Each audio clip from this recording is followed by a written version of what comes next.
Good morning, everyone. Welcome to Pre-Market News and Views by In the Money Stocks. Today is Thursday, March 22nd, 2012.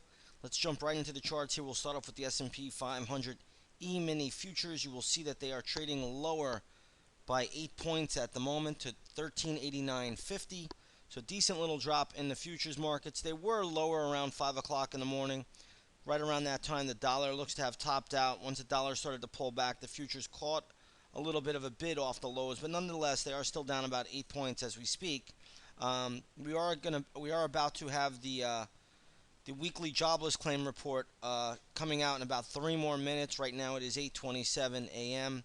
3 more minutes, we will have the jobless claim report. So we'll see if that does move the market a little bit. I'm not sure it's really that big of a deal today. You do have a lot of news coming out of really of Asia, China in particular. It looks like the HSBC flash manufacturing PMI for China slipped to 48.1 in the month of March from the month of February, which reported 49.6. So again, any reading under I believe 50 indicates contraction in the economy, and China continues to slow down, and we see more and more signs of China slowing down. Now, last night the Shanghai index finished down, I believe, only 2 points, and that's about 1/10 of 1%. So not a big drop there.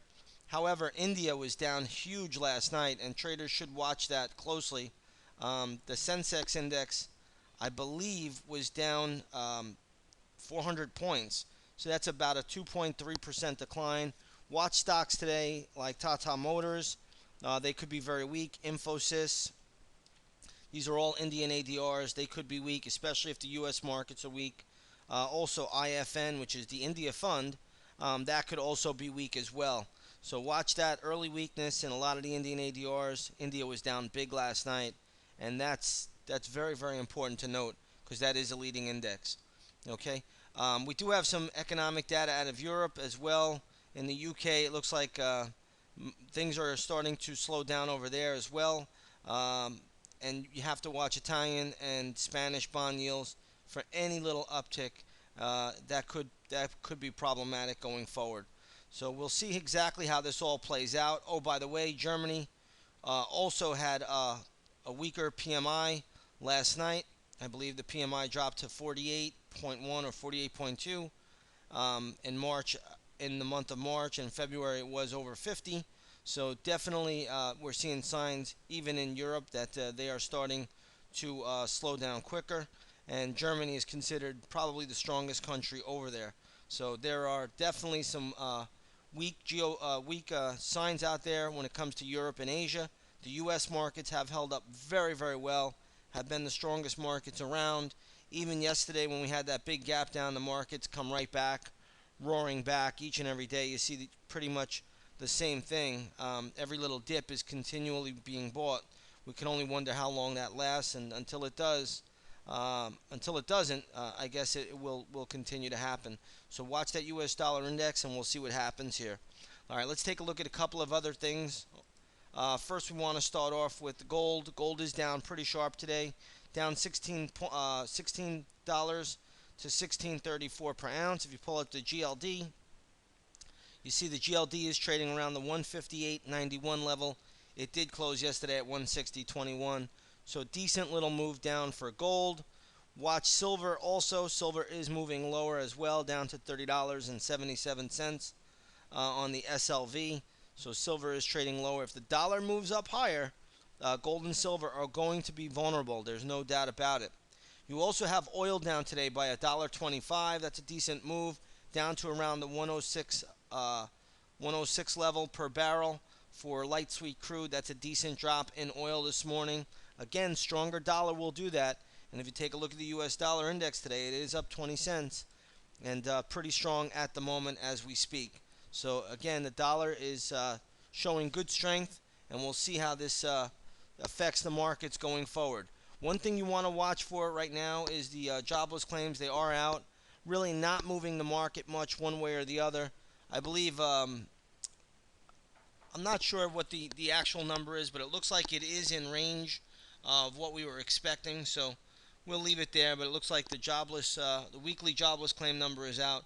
not really affecting the markets. 348,000 claims, down 5,000 from last week's report, but who could really make much out of it? Either way, the market is just holding steady right now, still down about 8 points at the moment. All right, let's take a look at some stocks here that are in the news. We talked about India and the Indian stocks that could be under pressure today. One stock that is definitely under pressure is Rand Gold. Rand Gold is getting absolutely annihilated today.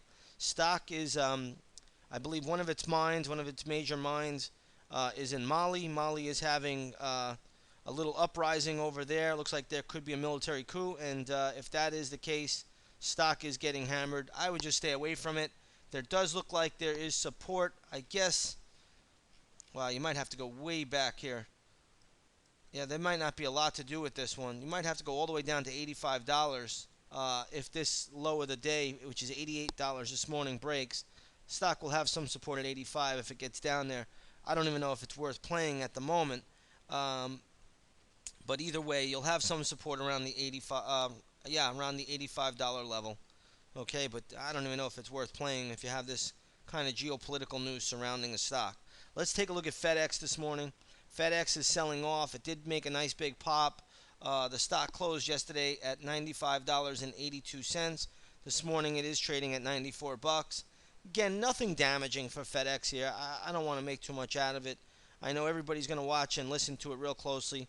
I believe the company is holding a conference call right now about the earnings. So, 8:30, you never know how the market's going to react. But I don't see anything terrible, anything great. FedEx is, still one of the better companies out there, especially when it comes to the shipping and transporting of goods and services. So, again, FedEx trading down to 94 bucks, but I don't see anything damaging on the charts. I just continue to watch the pattern there. Let's take a look at Lululemon. I believe the stock reported earnings as well. Little bit of a sell-off there, down to around 72.70. Nothing terrible there, but I have to say one thing about Lululemon. The stock has had a tremendous rise, so to see more of a pullback here would not be a shocker, but a move down to $72.70, really not that big a deal. Until it breaks below the 20 moving average on the daily chart, which is at 70.35, the stock is still holding an uptrend. If it does break through there, then you could watch that stock trade probably down to the 65 level, maybe even $63. Okay, let's take a look at Conagra Foods, ticker symbol CAG. This stock is getting hit a little bit today. Closed at 26.36. Today it's trading at 26.15. Not that big a deal. The stock has a ton of support around the 25.80, 25.85 level. Right in that vicinity. There is a lot of support down there if it does get there for Conagra Foods.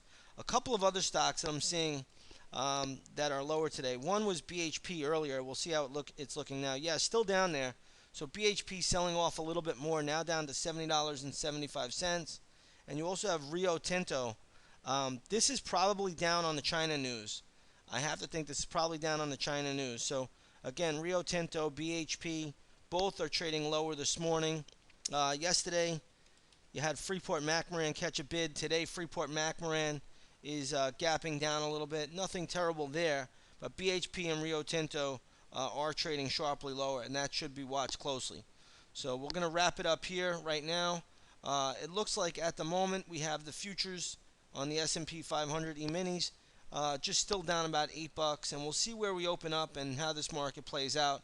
We'll see if the buyers come in and buy the dip, and the ultralight volume keeps these markets afloat. It seems like we go up every single day and we never go down. But we'll see how this all plays out, shakes out, and what the market gives us. With that said, everybody, I'd like to wish you all a great trading day, and we will see you on the charts tomorrow. Take care, everyone.